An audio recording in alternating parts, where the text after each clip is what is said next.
Bong bong. There it is. Oh shit. Path is there. He is. Hey. Bong bong is what I said. Thank you. We're so close. Almost there. But one day we can do.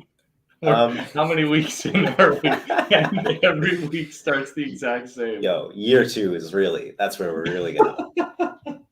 Shouts out to everybody. Shouts out to everybody in the chat. Shouts out Censored. I have your shirt. I wear it. It's dope. Shouts out Dan. What's up, Dan? Yeah. Wow. What a show. Welcome to the Bodycast. Jimmy. Everybody watch it. Everyone. You know it's good. This is the show. The official podcast for the subreddit r/rap battles. My name is Copasetic, and with me, as always, Pathogenic. Bong bong. 2 of the hottest names in Battlerap. Keep an eye out for. Well, at least one, we'll say. We are, of course, the largest r/rap battles, the largest online forum for the international culture of battle rap. You can find us on Reddit, Twitter, Instagram, and the official Discord server in the links below. This is the only place for fans to go for battle rap news from around the globe. And I swear, this is going to be the best show because I cannot get through the intro without laughing. Just know that vibes are good. And facts. This is all true. This is 100% true. And that's why, you guys come to us because we are the biggest, we're the best, we're the most knowledgeable, the most historically accurate, all of those things. And that's what this show offers. This is a show is a perspective from the best, about the best in battle rap to the audience who is also the best. You guys are the best. Well, I don't know. How would you describe it, Pat? I would describe it as Ragnaflor, which is a made-up word that means better than the best. Ooh. And if you asked me to say it again, I would not be able to tell you what the word was because I forget it already. That's just, that's what it's like. Yeah. This is, you have to really get on the level. And a lot of people are there with us. And those who aren't right there with what Path was just talking about, the best way to do that is to let's just, Wonder Twin Powers activate, bring everything together for the community cheers. Correct. Would you please raise your glass, your wine, your spirits, your beers, and join us now for the community cheers. I have tea, but. So I don't know if anybody remembers that wicked awesome app that you used to get on your iPhone back in the day, but that exists right here. So oh wow, down there you go. Goes the community cheers. Look at that. The beer is gone. I was talking the whole time. That's crazy. Ventriloquism. It's amazing. It's incredibly talented. But even the digital cheers works. Thank you all for joining us. You guys had to do that because I forgot a drink. But next year is going to be better. If you don't have the physical water or liquid, then definitely a digital one will work. It's the act of cheersing with us that brings the whole community together, and it's beautiful. It's a beautiful thing. That is. Boy, howdy, what a show we have for you today. I don't even know where to start. It's been quite the week, hasn't it? It feels like it's been a crazy week, mostly in North America, and I think that's where we're going to stay this week. But yeah, Chrome 23 was last night, which was the big females card, mostly females. I think it was very similar to Kings versus Queens idea, where I think it was called Ladies and Gentlemen, along with Vixen versus Hustle. Amazing, ladies and gentlemen. People were really excited for Vixen versus Hustle. This didn't get a lot of traction in our sub. Definitely people were talking about it, but the official Chrome 23, ladies and gentlemen, discussion thread has 50 comments, and it's mostly people complaining about how bad the stream was. Kind of hard to make comment on something that you can hardly watch. Yeah, for real. Hey, shouts out to Final Word. Sorry for missing you there, bud. I almost forgot. But Well, I definitely told him that we would cover his battle when we talked to Joey, and I definitely forgot. Although if you go back and watch that episode, there's definitely a number of moments where I'm thinking, I'm looking like this and I'm going, and at that point, I was thinking about what I was forgetting. So you know that the intention was there. Final word is dope, though. Go check out his battles, and he's going to be on the new Beast Mode card. Bang, bang. Look how fast we did that. Look, boom. Just like that. Got a new battle dropping soon on Bars of Death as well. Oh, shit. Very cool. Very cool. Those are the best bars, the Bars of Death. So, yeah, so we probably won't cover Chrome 23 too much just because it seems to be an enormously colossal failure. Yeah, I didn't see it, along with the vast majority of people from what I've seen. Yeah. So I can't really comment too much. That being said, I saw that Hustle versus Vixen dropped today, just a few hours ago or something along those lines. Amazing. So, shout out to Quadre, who did the graphics for all the Bodycast members. He also did a graphic for Hustle versus Vixen, mixing and matching too. And it got used as the thumbnail for that battle. So no way. He's the thumbnail for it. So shout out to Quadre. Yeah, hey, fucking dope. What a dope guy. What a great and wonderful infusion of awesomeness into the culture. There's a little air guitar. There's a little really cool. Diz, we'll get Diz on for sure. Yeah, Diz owes me a shawarma, so I'll definitely and that's like not an ethnic joke. He literally, anyways, he doesn't owe me. I bought him a shawarma. I'm happy to do it. Happy to buy him another shawarma. But hey, come on the podcast. I appreciate you saying, clarifying that it wasn't an ethnic thing. Right? I bought you a shawarma. Anyways, that's not what the show's about. This show is about awesomeness. So we shall move on. The other event that happened in these United States, not these United States, but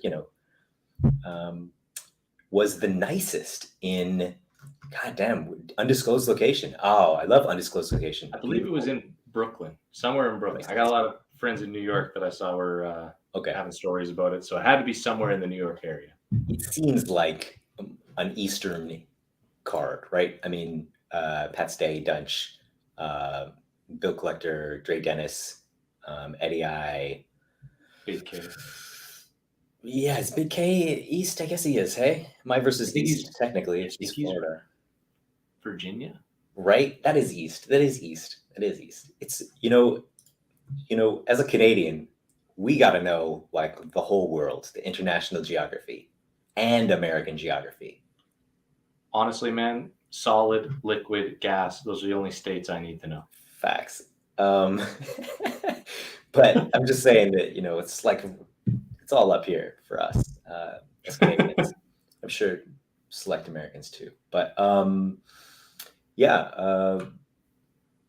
what a card. Holy shit. I didn't think they were going to do a second one. Very fantastic. Very quick turnaround from, I think it's only been a few weeks since the first Nicest card happened. Has it been like a few weeks or a month? Yeah, something like that. Hey, I guess. It hasn't been very long. And this one was definitely surprising just because the announcement came out so quick to the battles happening. Like, it was only announced a week or so ago. Yeah. And then it happened. So it was pretty cool to see that it happened so quick. And also getting to see on YouTube, because they've been releasing them on, what is it? Sling TV or something along those lines. Yeah. And then Real Deal versus Roan just came out the other day as well from that first event. So that's kind of the headlining compliment battle from the first Nicest. Right. And what was the YouTube channel that was on? I don't have it here in front of me. I think it was on Barstool Sports. Oh, okay. Yeah, I think it did get released on Barstool. So yeah, I mean, they don't have to abide by the same rules as normal battle rap leagues. I think this is why they're getting away with this scheduling, and so unique and so refreshing for us, because they have platforms that are super established already, and I feel like it's just they don't have to maximize their profits. They know that this is a cool thing that they can spend a bunch of money on. I don't know. I'm taking a shot.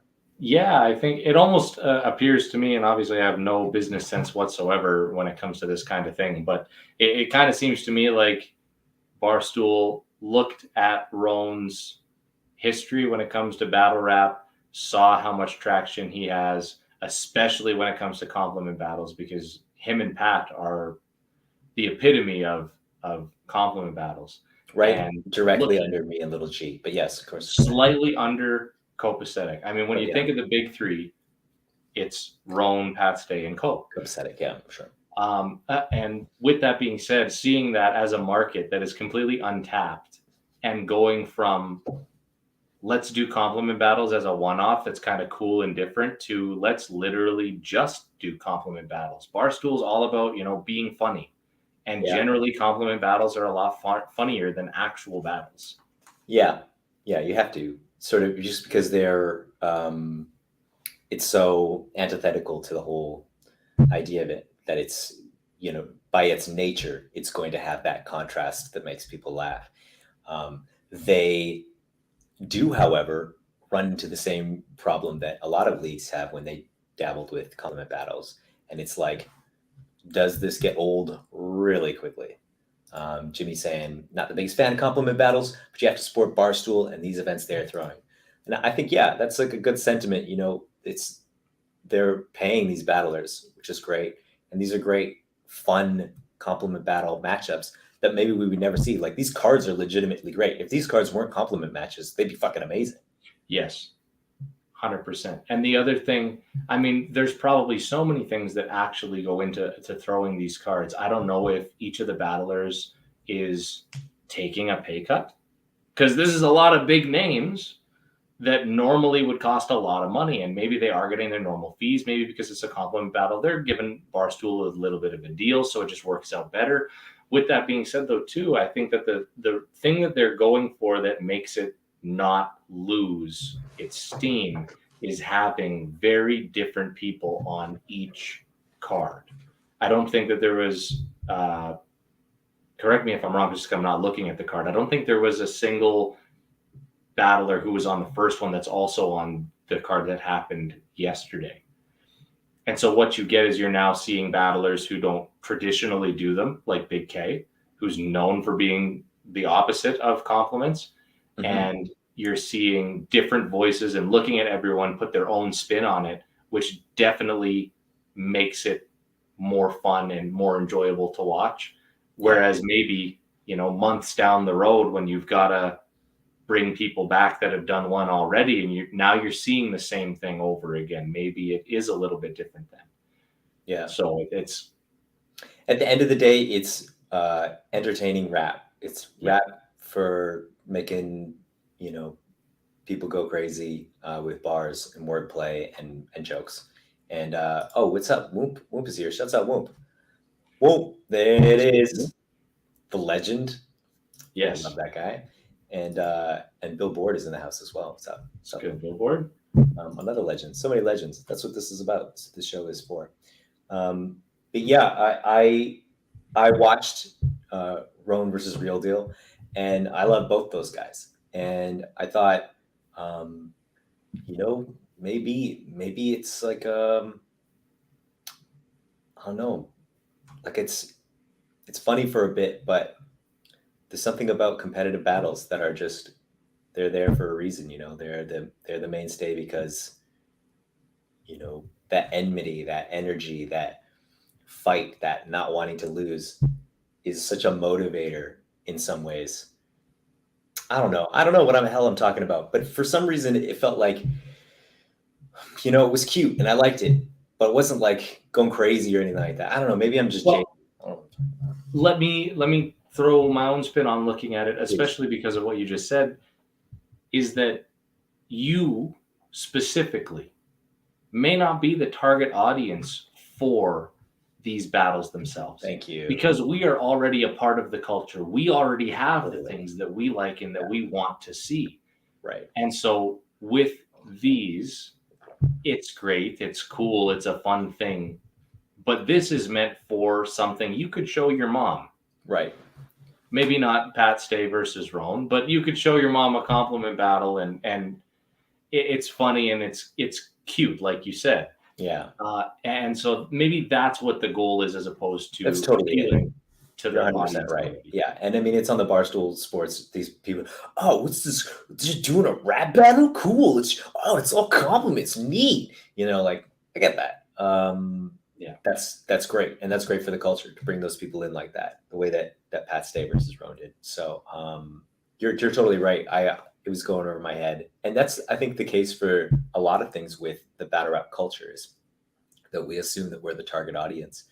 And a lot of the time, the league owners and the promoters and the people who are putting this on are looking for or seeing something that we're not seeing. A good example is Disaster versus Asesino. A lot of people are like, "Who the fuck is Asesino?" And then it's all of a sudden all these Mexicans show up, and they're just like, you're like, "Whoa, okay, I thought this was aimed at me, but obviously it's not, and it's very successful. So maybe I should shut the fuck up." Yeah. 100%. And even it's one of those things where, I know we're staying in North America, but you could look across the pond and look at England and see the different fun things that Don't Flop has done when it comes to battles. And you can see that same sort of culture that we have here is slightly different over in England, where they are also a market that could be delivered to.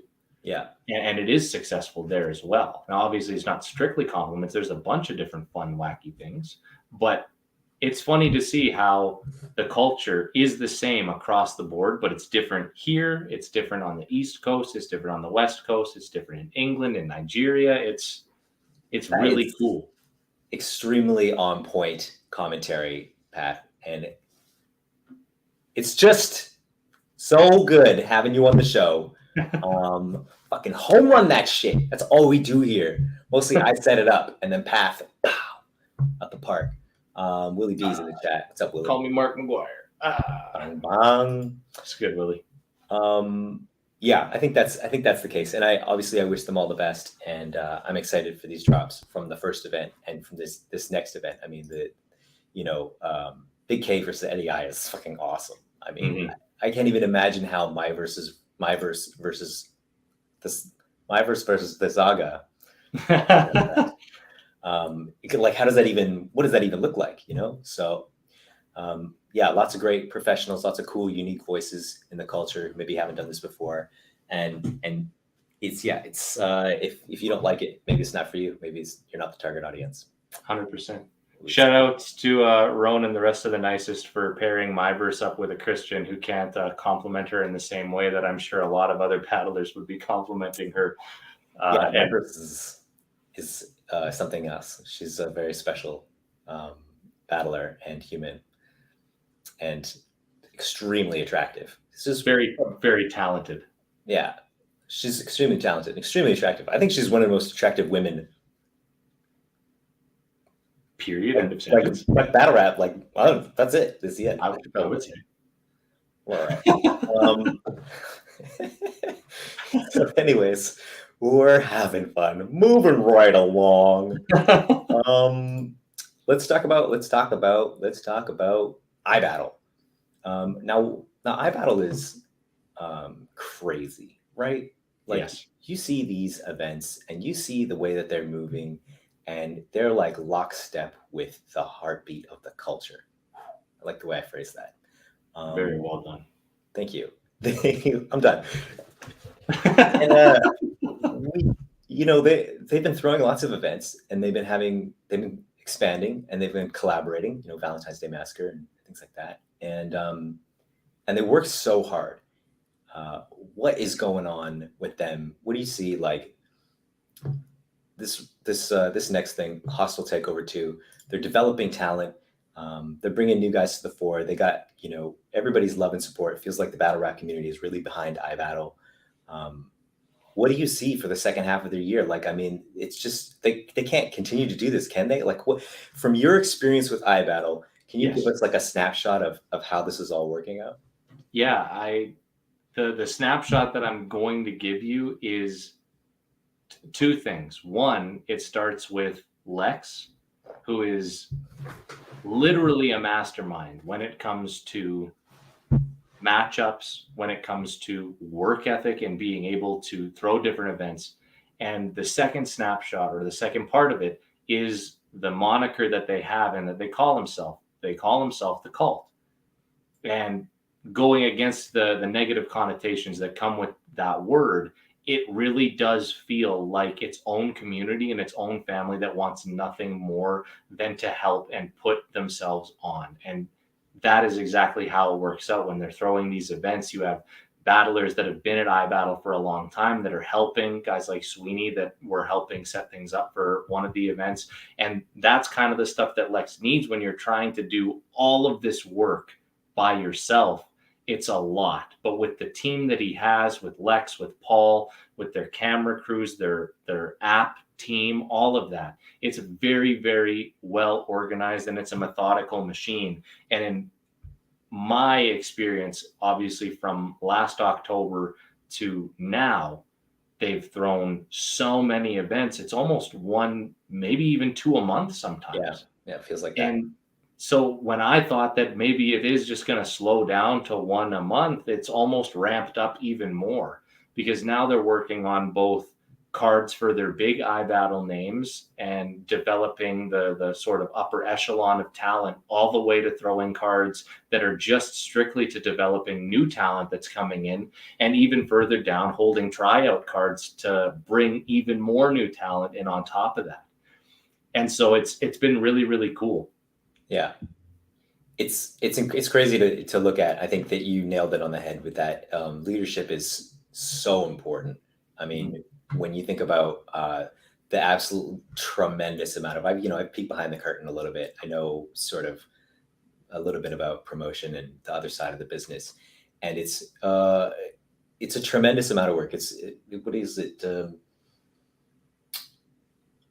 Intimidating. It's an intimidating amount of work, and you really have to have a team. You really have to have people behind you who believe in your vision of executing that work and making that. And that's like the bare minimum. That's like to keep things running. Then the second layer is the community. And we've seen over the past, decade, 2 decades or whatever, like communities fall apart like that. They fall apart like nothing. And so you're doing a tremendous job, both organizationally and with the hearts and minds, I think.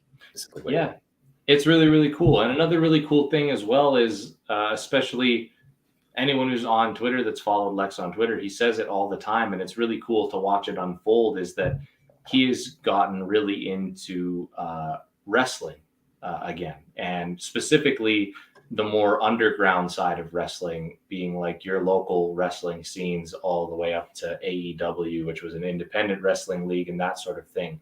And for the longest time, I know that lots of people were trying to find a sport that Battlerap was comparative to.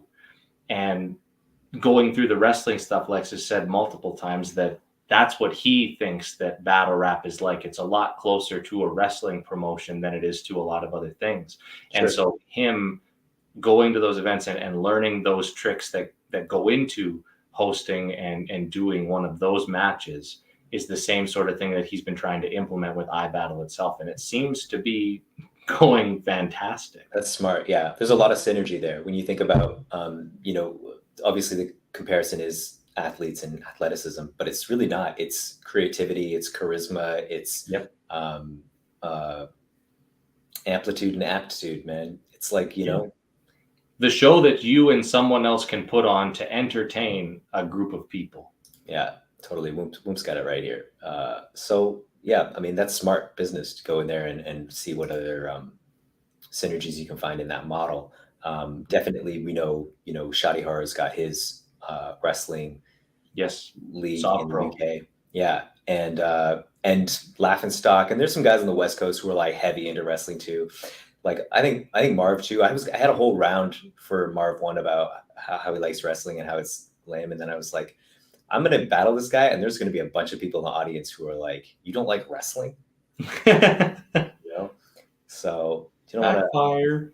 Right? You don't want to piss off the wrong fan base. And the crossover, the Venn diagram for wrestling fans and Battlerap fans makes sense. Yeah. Cool. So they dropped Homeschool versus Red Flag recently, and then they Yep. just announced Real Sick versus Red Flag for Hostile Takeover 2, August 20th in New York City. Yes. That's So a huge battle right there. So you think that this card is going to be the big one? This is one of their. I think it's going to be one of the big ones. Yep. I know that. I mean, like Goda is always a very big event that they do, Gods of the Arena, and that was the one I was on, and G Show was on last time, and that was a 3-day event, so it was huge. I mean, you had people from everywhere on that card, so I know that that's a big one. But by the looks of it, Hostile Takeover 2 definitely looks like it's going to be a big deal, and it might be filled with a ton of high-ranking iBattle matchups. You know, Real Sick started on iBattle. He's going against Red Flag, who is obviously one of the cream of the crop out of old school iBattle. For sure. I mean, I wouldn't surprise me if you saw guys like Jables on there, guys like Sweeney on there, maybe Shaw G, CJA, all those kinds of high-ranking iBattle guys, maybe going against each other in matches that they haven't before. Yeah, that's cool. That's a cool system too. You know, when you know, another aspect that a lot of people touch on, I think, is important, is when you have this leadership and you have people believing in the leadership, then battlers are a lot more amenable to taking advice. And like I say, taking advice, I want to say, you know, taking matches that, you know, don't immediately boost their stock, or big matches that draw eyes from a different crowd. It's like, we know this is going to be a good match. You got to trust Lex on it. And his track record for that is fucking really good. Like, damn, like there's a reason that happens. When I saw who was I saw G Show versus Homeschool, right? I'm not fucking brain fried. And I thought, man, he's giving him Homeschool. Who's this fucking Homeschool kid? I've never heard of this kid before. G Show's great. You gotta give him something. And I see Homeschool, I'm like, oh wow, that was pretty good. Turned out to be a good match. And then I saw Ellipsis versus Homeschool announced, and I was like, man, you can't keep giving my guys from Vancouver like the fucking. And I saw that, I was like, oh shit, that was a fucking good battle. God damn. Yeah. And then you see like Homeschool's progression, and then you look back and think, man, I was a fucking idiot. Like, he knew exactly what he was doing at that point to grow the people that were in his care. And he, you know, it doesn't always work out, but it seems to work out really well for him and the matches he uses. That's what I was saying. Like, he is a mastermind, and he knows exactly what he needs to do, both for his guys when it comes to iBattle, what can progress them to the next spot. He knows exactly what to do if he wants to just make a good battle and have it on iBattle. Obviously, Marv 1 versus Thesaurus happened on there too. That's a battle where neither of them are necessarily iBattle guys, but Lex looked at the situation and said, somebody give me a sponsor and I'll just do it here. Amazing. The rest is history. So it's one of those things where, you kind of, like you said, you have to trust exactly what he's thinking. If you're a battler and you're going to iBattle, you got to trust what Lex says. You don't go in there demanding, I deserve this. Lex knows what you deserve and what can help push both the league and you. Yeah, it feels very much like you said, like the unity and community. Yeah, that cult shit. Red Flag versus Homeschool. Yeah, so many quotables. This is a battle for the writers. Absolutely fantastic. I love it. I love all of the just the heavy bars and like angling. Like, it's such a difficult thing to do, to be punching and angling and keeping it fun, keeping it light. It's just, I don't know, really good natured, good battle. Yeah, especially for a situation, because Red Flag and Homeschool had a lot of there's a big storyline with that battle leading up to it and how it went down, because I got a little bit in there. Yeah, please. Yeah, Homeschool was talking a little bit about it in his first round. Him and Louis Valentine, I believe, if I remember correctly. I literally watched this the other day, so I really hope I remember. They battled, and whoever the winner was got to go on and battle Red Flag. Yeah, this is what it was. So that battle happened, and then Homeschool from there, after losing to Louis, ends up going on and battling Ace Amin having one of the biggest moments in Battlerap period last year, goes on, battles A Ward. I mean, he did exactly what he needed to do, and then gets to end up battling Red Flag still at that point in time. So there was a very large storyline that it was supposed to happen previously, ended up getting pushed, and I think it ended up happening at a better time anyway. Yeah, it definitely feels perfect. Feels like the stars aligned, I would say. But yeah, very much that flavor. It's very much like the iBattle. This, if you want to know what these guys are about, this is what it is. Yeah. It's a unique style. It's almost like by working together and having these events that they're actually like, there is a sort of flavor that you get, even though they're very diverse and very, we say, accepting of many different approaches, that there is sort of like a style, like an iBattle style. 100%. And that's the really, really cool thing about it, is that while everyone that battles there does their own thing, the crowd responds to all of them the same way. It doesn't matter if you're specifically a funny battler. It doesn't matter if you're a punch battler, if you're whatever you're doing. The biggest thing is, if you're good, they'll tell you. And if you're not good, then they'll tell you that too. But they'll tell you it in a way that makes you get better. And that's exactly what a community should be. Yeah, very tough, very difficult to manage. The absolute, very important work. Yeah. As well, like beyond everything, Battlerap related, and beyond the uniqueness of their situation and how well they're doing. So important to be able to maintain a healthy community that young artists can be a part of and grow and get better in an environment where they feel safe and secure. That's extremely fire. So moving on from the well-oiled machine of iBattle to the brand new machine of GTX. Yes. And they've had, I know that Pass versus Averb dropped and we didn't cover that, but Big T versus Mac Myron is the second battle from that card that's dropped. The third, because technically Disaster and Assassino came out. Correct. Correct again. Yes. So the third battle. Well, no, the fourth, because Geechee and Clean came out the other day as well. Oh shit. Okay, there we go. Now we're on point. Fourth. We just rewind that. So anyways, GTX dropped their fourth fucking battle from that, the Prelude event. Yes. Which was too much fanfare. And Big T versus Mac Myron, sort of out of left field. I mean, especially in LA, you don't really expect to see that matchup. Yeah, it seemed a little bit. So, tell me. I'm gonna say this, and it's one of those situations where you look at it and you go, "Did they get matched up because they're both larger gentlemen?" Oh. Is that maybe why? I mean, I've definitely seen events where people match people up just because their names match on the flyer. Damn, you're working with like the lowest common denominator of promoters. Like, come on. Because it was one of those things where it's not something I would expect to see, right? Big T and Mac Myron. But at the same point in time, Big T is a legend, and Mac is. Do you call him a rising star? He's definitely rising regarding his popularity as of late. It's a slow burn. Yeah, he's been around for a long time. And so it kind of almost seemed like a passing of the torch for Big T and Mac Myron.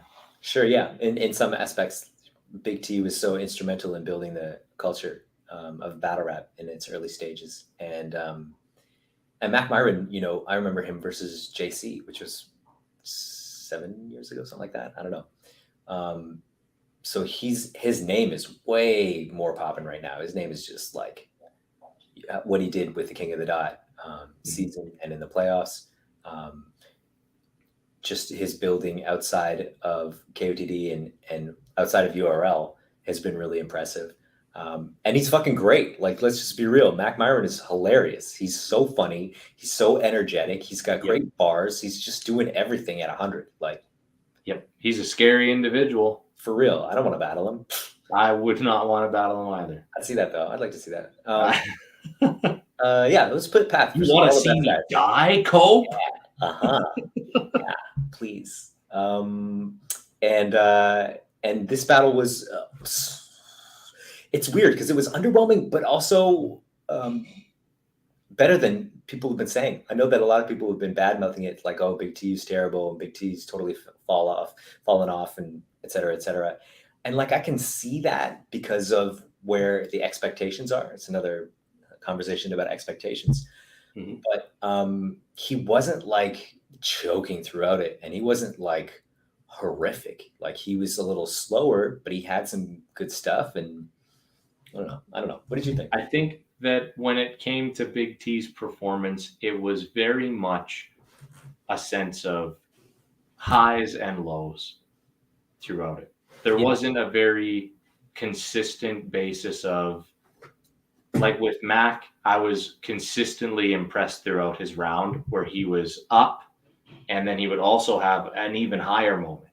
And then he would come back down to still being up. Whereas with Big T, it felt like he was at a neutral zone for a period of time. He would have a high. He did choke for a period of time, brought it back to a neutral zone. And it just seemed very much like this. Yeah, you're confusing the audience. It was off-putting almost, which could give you the idea, especially when you see the discrepancy between watching Big T do that and watching Mac do what he did and going, yeah, Big T shit the bed.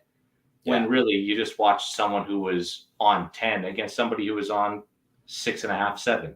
Which is fair. Like maybe that is shitting the bed. I mean, you have a big crowd here. They're not totally unresponsive. I know there was some discussion about the fact that the crowd was so Mexican that maybe they didn't get 100% of the English battles. But I mean, you got to move the crowd. You're an MC. It's really an energy thing. It's not so much about a language thing. It's about, can you build that energy? Can you build it into a universal punch that most people are going to get? So maybe it is a bit harder, but I thought Mac Myron too was using some references and stuff like that I didn't catch. I don't know. In this first round, he missed a lot of me, and I just assume that's because I'm not from Detroit. I don't know. Mac has a tendency to do that, though. He's very out of left field with a lot of the references that he does. Even in other battles, every once in a while he'll throw something out there, and I just go, "That was probably crazy," but I don't really know why. You definitely got to build trust. It's like as an MC, I think, like just MC storyteller, whatever. If you have that trust, then you'll get a pass for if you go left field. But yeah, overall, I mean, not my favorite Mac Myron battle, not my favorite Big T battle. It's doing well on the channel, so good for them, good for GTX. Mm-hmm. And then the other thing, we were talking to Lush about it, is like you own this piece of content. You're like a part owner of this piece of content. So wouldn't that motivate you to really want to do amazing? Like for me, that feels like, oh, I want this to be my greatest fucking battle ever. I want all the puppets. We're going to do everything. But I mean, at the same point in time, that's a situation where shouldn't it always be like that? It should. But it isn't. It should be. Yeah. But it isn't. And that's the tough thing about it, is that these are all battlers who have been doing this for a long time. 50 plus fucking battles. That's a lot. And so how do you then go into this and say, I've got to turn it up a notch this time, even more than I normally would? Whereas what you're seeing with GTX, from my perspective, is you're watching guys like Eunice and Appa. You're watching guys like Tomboy, girls like Rock Lee, that are going in there and that are absolutely smashing it because they've only got between 5 and 10 battles under their belt. And so they do know what the level is that they have to get to be at that point. Right. And then putting 1,000% energy into it. 100%. The other battlers from, Mac Myron all the way to Geechee and Disaster, they have their fans. They have their amount of people that are going to tune in and watch what they do regardless. You don't have to gain everyone in one fell swoop. So they're going to do their numbers, and they're going to get more than they would have gotten doing that same battle on another league. So at the end of the day, it's almost just a bonus for them, as opposed to being like, I've got to work even harder. You can do the same and still get extra money from that. It's a very interesting way of looking at things. Yeah, motivation is everything. The psychology behind Battlerap is so. Speaking of people who work behind the scenes, Willie B, for people who don't know, he's helped King of the Dot by running their massacre events, a couple massacre events and a blackout, and he's just been behind the scenes running stuff, as well as he ran the Vancouver division of King of the Dot, booking lots of big names for the past like 7 years or so. Like, so his insight is very valuable because of the financial risk putting on events where breaking even can be considered a win. Guys might need to take a bit of a pay cut in exchange for ownership or residuals. I think that, because I was talking to him about this too, in the whole GTX model, we don't really know what's going on with the contracts. We don't really know how they're being compensated, or if it's NFTs, or if it's like NFT based blockchain stuff. Like, I have no idea. But yeah, I mean, I imagine that the lure of it is, hey, we're getting paid beyond our performance fee, which is enormous for any battle rapper. I don't know. For me, it sort of changed the game. It's like, could we treat battle rap like a legitimate art, like it's like music? That would be an amazing evolution for sure for the whole culture. But me no. So speaking of Rock Lee and Tomboy, that was the first. Was it the first? Fuck, I'm so well prepared. I swear to God, I just come here and I ask you what happened this week. They're not the first Space Invaders battle to drop. Oh, okay. GTX channel, because Papa and Eunice came out. Right. Okay. But they're the first Academy one, or no? This one dropped on the main GTX page as well, if I'm not mistaken. Okay, so that's a separate channel. The Death Academy. Yeah. The Death Ghost Academy. I do believe that it is. Yes. Okay. Okay. Cool. So they are separating their development from their main channel. Yeah. From what I saw and from what I remember talking with Lush the other day, was that 2 or 3, maybe it was even more than that, battles from the Space Invaders card were good enough to get bumped up to the main channel. So I'm pretty sure that this was one of them. Sick. I don't know how you judge that, but man, I don't know. I liked it. I like Rock Lee. I've watched her for a bit, and I've never seen Tomboy before, but I thought he was good. I thought it was like, this is not Avocado, obviously. Correct. It's it honestly reminds me of KOTD and GZ. It's like, here's the guys are not mic'd. It's camera mic maybe. Yep. And just not as beautiful as Avocado. The way that I looked at it was, this definitely is the feel of a developmental card. Now you're getting 2 battlers on it that did enough to bump it up from their developmental channel onto the higher channel.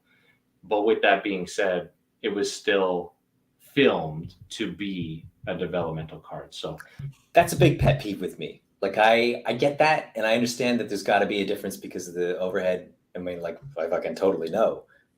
Avocado doesn't. He's not doing this for free. Yeah. And you can't have that for all of your Death Coast Academy events. But just miking up the battlers. I feel like multiple cameras. Maybe I don't know. Maybe I'm fucking out to lunch here, and I'm just spoiled battle rap fan. I feel like that is so important, and like even iBattle, just I don't know what I'm talking about now, but like iBattle lately has really stepped up their video and audio, and that's huge because you'll fucking, no matter how good of a matchmaker are, you will ruin battles if you don't have good audio and video. Like, it's just the death knell for really great content. And it's like, it sucks for the battlers, because the battlers are like putting all this work and effort, and it's like, nah, I have a product where people are like have to turn up their TV to fucking 1,000,000,000% just to be able to hear you, and then the sound effects come in and it's like my speakers are blowing like that, you know, like it's gonna be being negative on the positive podcast. Terrible. I care a lot about quality footage. I know that when you did your battle versus Shine, I don't know if it was one versus Shine, but definitely versus Barjay, you've got Hip Hop Vancouver. Shouts out to David Daly and Hip Hop Vancouver, who do a tremendous job, a spectacular job. The Avocado has himself endorsed how good our guys are. And yeah, I mean, it's just like, well, I don't know why everybody doesn't have access to that. I don't know, it's a pet peeve. I'm not going anywhere with this. It is a subjective art. Truly. But let's capture it, you know? Let's fucking capture it. So that's me on my soapbox. Here I am. Fuck it. I'm gonna take a stand. It's me on my soapbox. Hey, leagues, promoters, let's do it. Let's step it up. Let's do 2 cameras. Let's do mics. Let's figure out a way to make sure that we hear these bars. I saw Fox versus JC recently as well. Shouts out to Fox, friend of the show. And I love him. Like, obviously, I'm a huge Fox fan, because what he does is totally unorthodox and crazy, and I fucking love that shit. JC was extremely, he was like battle rap fundamentals. He was doing, you saw the battle, huh? Yeah. He's doing like, oh, I'm going to clown you. I'm going to do bars. I'm going to angle and punch. Like, I was really impressed. JC was great. The real JC.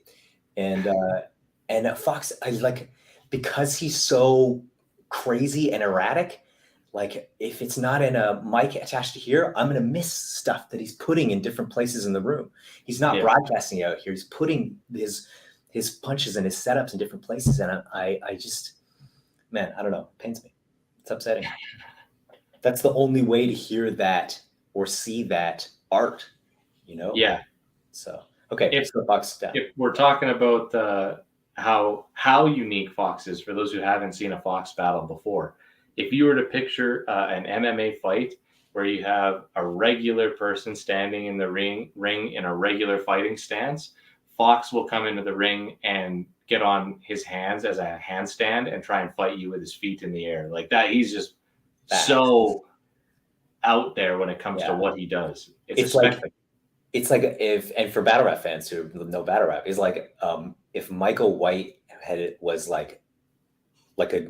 real bars and was like really on top of the culture, you know, the way that it's just like that energy that's just fucking insane. Yeah, man, fuck. Love both those guys. Shouts out to those guys. Shouts out to everybody. No shade anywhere. I yearn for a consistent capturing of our people and their art. I'm done. Please cut me off, please. All right, you're getting cut off. I'm playing the music for you to get off the stage. You've accepted your award. What? I have an important question, and this is one that popped into my head as we were moving on. But when it comes to Big T versus Mac Myron, it brought a very interesting thought into my brain, which was, we see with a lot of older battlers like Mook, like Reed Dallas, like Jay Mills, where a lot of people go, they're from an older era of battle rap and their style just doesn't work these days. And that's kind of the thing that gets put a lot on those battlers. When it comes to Big T, he's not from that same time, at least not his prominence. It's a little bit more along the same lines of guys like K-Shine, Rock, Shotgun Suge. You know, he's old URL, but not at the same length of time as Reed Dallas, etc. And so is Big T the first battler from that sort of era to almost slip out and not adapt to the way that things are changing now? because this has been a few battles now where it seems like even when he's performing it, it feels like he knows that what he's doing isn't working and he's trying to not do that, but he can't not be himself. And it's one of those interesting things, but that it's from an era where a lot of guys are still battling today from that era and still doing just fine. But it seems like Big T is almost at the point where you can say you're not there anymore. It's adapted past what you're doing. Right. Right. And it's not the old school, like, you know, hey, my name's Big T. I'm here to say we're not going back to the 80s. It's literally 2013, 2014. It's a different style now. 2012, likely around then. It just seems interesting, you know. I don't know. It was an interesting question that I figured I would see what your opinion was and see if you would say the same thing or if you would think maybe there's something else that's going on. It's an interesting perspective that not only are we past the old era, but we're past the era that's past the old era, and totally makes sense. I think that, you know, at the end of the day, it's entertainment. So if you can just be entertaining, that's really where the focus should be. And those battlers who've managed to adapt, I think they're either in tune with the culture or they've just maintained their understanding of entertainment. But yeah, it feels like Big T is taking a lot of risks, like unnecessary risks, and a lot of his stuff is like he does the thing that I do, where you do something really, really cool, and then you put something really silly beside it, and that's great technique for, you know, to create that contrast in people's minds, helps them relieve the tension, and he was making lots of people laugh, but yeah, it feels like maybe he was hoping to coast on that more and that energy, and it just wasn't there, and then it just seems empty. Yeah, if you put Marv 1 in a cold room, it's the same thing. Like if you put Marv 1 in a cold room, he needs to crack a joke and like have coast on the crowd a bit. And I felt like Big T was having trouble with that. I don't know. I mean, as long as he keeps getting booked, then he's going to keep getting booked. So 100%. People keep taking a chance on that. But yeah, it definitely feels like the battle rap culture, the fans want something more from him for sure. They haven't seen it. Who knows? What do you do? What do you do? Yeah, but I mean, obviously, tons of respect for the people who were out there in the trenches before it was even remotely lucrative, or there was any idea of NFTs or making money beyond your performance fee, which is it's crazy to think about. But he was definitely there, and he definitely moved the culture. So respect for that. Respect for that. I got the same thing kind of going on with my battle with APOS at the end of the week, next Friday. By the time we do the show, I will have battled him. He's from that era where it's like, I'm going to call my opponent say some words, but I won't say it here. Almost did that. You know, and it's like hilarious. Oh my God. Oh my God. She might be gay. Like, that was the time and place, and it just will not fly today. No. And so it'll be interesting to see if he's also adapted a little bit, or if he is about to get washed by me, because I'm so good. So good. Oh my God. When this battle drops, I mean, like, I have yet to perform my material yet for anyone. Like, I'm the only person who's ever heard it. So right now, in my mind, I'm fucking top 2 in Canada. I'm top 1 and top 2 in Canada with Pat. If we could just keep it here, this is great. Just this week where I haven't performed my material for anyone, and I think it's great. It's perfect for my ego.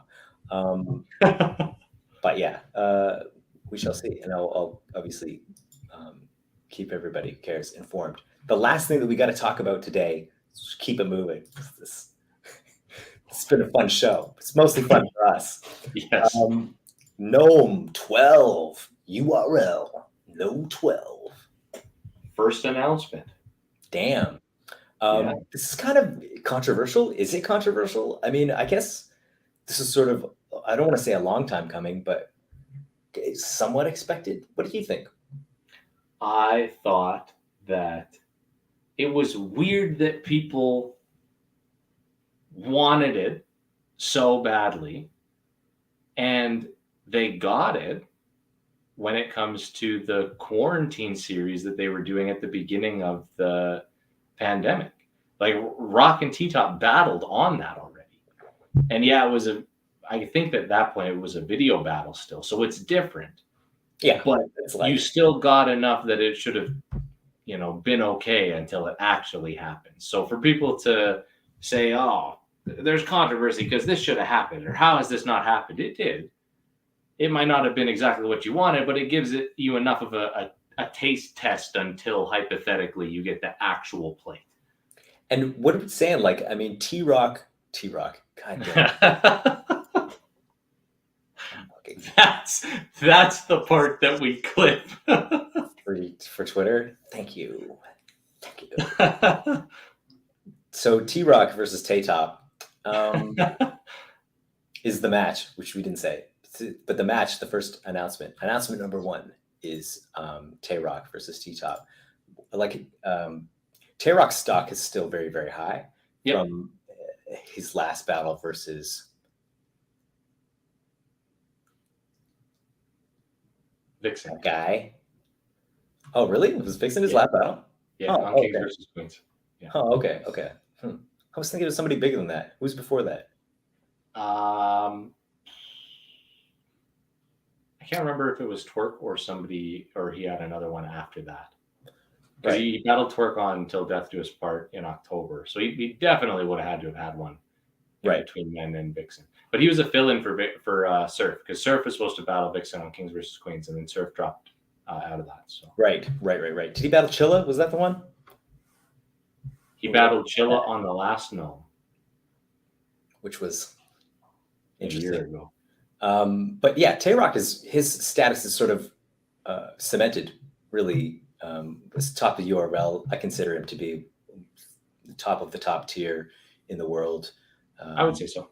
Yeah, and T-Top, conversely, I think he's been very inconsistent, and I'm a big T-Top fan. I love T-Top, and I love the way that he angles and punches and some of the shit he does. I think he uses comedy really well. I think he roasts really well. And there have been some that are just like, what is going on? Did you not prepare at all? Like, what? It's been, I don't know. Yeah, it's a very interesting situation, especially for a period of time, there was nobody that did that sort of angle idea better than him. Mm-hmm. Him versus Rum Nitty and the stuff that he did against Rum, the Walmart stuff, is still one of the greatest angles of all time.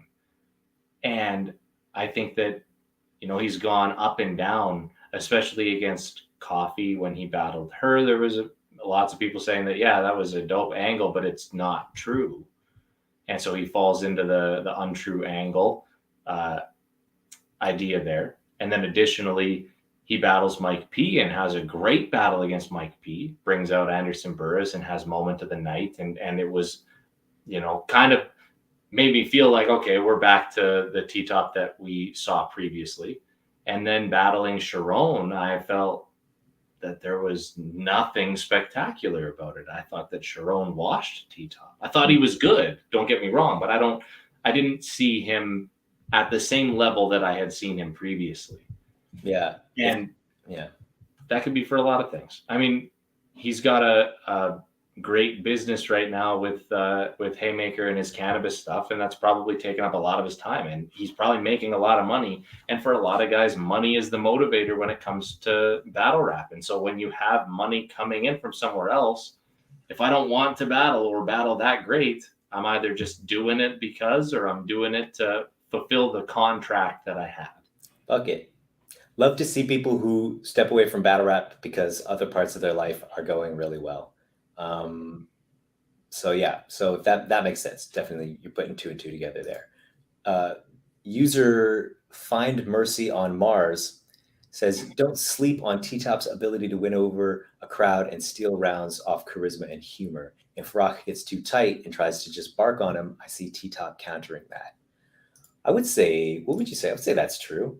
I would say that's 100% true. I would also say that this is going to be a much more dangerous T-top than previous times. It's like the amount that he's probably going to prepare for Rock in comparison to what he did for Sharon, it's probably going to be substantial. Yeah, definitely. The way that the culture views both of those people is a stark contrast.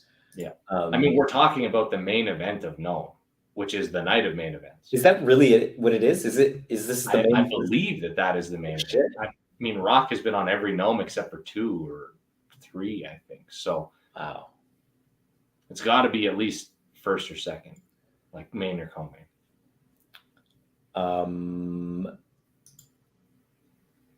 But I could be wrong. Yeah, I got people in the thread here. The first announcement saying possibly Surf versus Goods for the main event. Would you consider that a main event? I mean, yeah, Surf is the other name that I would put up there with the top tiers of the URL right now. Well, would you consider Goods to be a main event match for Surf? Yeah, because he does that thing where he'll only battle once every couple of years or a few years or something like that, which is absolutely brilliant move. I used to really like Goods, and the last few battles has just been absolute snooze fest. And I know I'm alone. I know that I look like an idiot to a lot of people who really appreciate Goods, and that's cool. But I'm a guy. I like E Farrell. Check me out. I like guys who are punched. For real. I just like guys who just fucking are punching all the time and just like crazy wordplay and stuff like that. And Goods is like 97% swag. Just like mostly style. And that's cool because that's style and charisma and essence. That's like that's a big part of battle rap for sure. And he's done that. He's done, I'm not saying that he doesn't write bars or anything like that. He's a good battler on that front. But me personally, I like a more punch heavy style. And so, yeah, I think that what he's doing is, man, it's quality over quantity. It's like the economics of battle rap. If you are unavailable, your time is worth more. Yeah. So yes, long answer to your short question. I see that as the main event for sure. Surf versus Goods, if that ends up being the case. I don't. Oh, no. Let's go. Pathogenic versus Goods. Let's go. Why? No. Is it because of Surf or because of Goods? I think it's because of Goods. I just don't I realize that there is a huge storyline behind it and that a lot of people want to see it. And off of that, does it deserve the main event? Yeah. But again, you can create a storyline and run your mouth all you want, but at the end of the day, I just don't see Goods doing anything in a battle with Surf that makes me go, that's why I'm watching Gnome.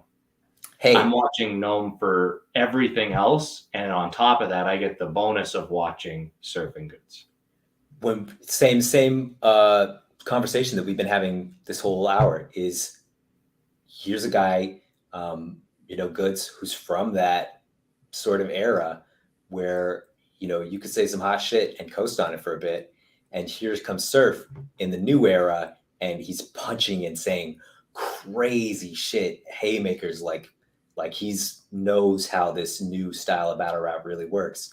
Could be very one-sided. Yeah. We'll see. We'll see when the card gets announced. We'll probably talk about it once the card gets announced. So yeah, we'll do that. People are saying mostly they're expecting the fact that Tay-Rock has pretty much had everything said to him about the whole transsexual situation. But this guy is a guy who angles, so maybe T-Top will angle about that whole thing. I don't know. I think that kind of stuff is kind of played out and do people really care? I don't know, man. Do you guys really care? This fucking Reddit. It's all of you. It's one of those funny things. I've noticed that a lot in battles as well. Like when I see that Sharon is on a card, especially on a URL card, I go, okay, I'm going to hear about the Confederate flag. I'm going to hear about the fact that he's white. I'm going to hear about the fact that he has autism or that he's on the spectrum. And I literally watch the battle and check it off on my list. And it's the same thing every time. And for the most part, it's not even that different or unique compared to other times that it's been said. The reason why T-Top should be a different story is because normally he's very good at putting a unique, only he can do that spin on the angle itself. Against Jerome wasn't the case. He just said the same shit that everybody else does. Yeah. But maybe he does something different against Tay-Rock and says that angle in a different way. Okay, cool. So prediction time. And predict in the comments if you got a prediction. T-Top versus Tay-Rock. Throw your predictions down and we will hold you accountable when it happens. Yeah. We hold people accountable for what they think is going to happen, except for the Ultimate Madness tournament results, which we were right for. Which we were right. We don't look at that closely. Yeah, well, I say I got Tay-Rock 2-1. I got Tay-Rock 2-1, but with T-Top having the round of the battle. Yeah, I can very much see that happening. Yeah, brilliant. Look at that. This is the genius. What is it? Real good minds think good like at the same time. It's a common phrase. Google it, obviously. But that's pretty much it. I mean, the entirety of Battlerap seemed to revolve around the United States. Beast Mode released their full card for their 2-day event in June, which is really crazy. Definitely check them out. And Set the Bar, we're going to have our event in this weekend coming up. But Canada, still nothing from New Zealand, still waiting for those guys. Africa is doing video battles. They're doing internet battles right now. So no events right now for them. It's just quiet around the rest of the world for English-speaking Battlerap, which is what this is about. For now.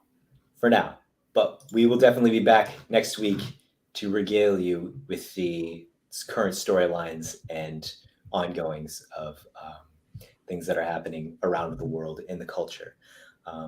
So that's all for this week. Remember to follow us on Twitter, Instagram, YouTube, and join the Discord link in the sidebar. I'm great at that. That part I nail every time.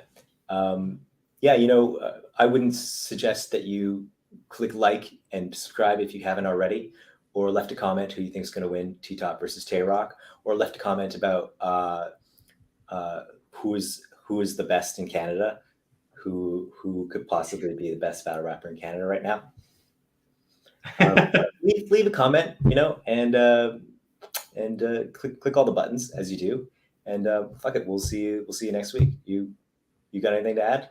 Yeah, Cope wouldn't suggest that you do that. I would suggest that you do that. Fucking click all the stuff and like it and show your support. Yeah, do that. Let's go. I'm not good cop, bad cop. Right? Thanks for tuning in, and we will see you all next week. Salute.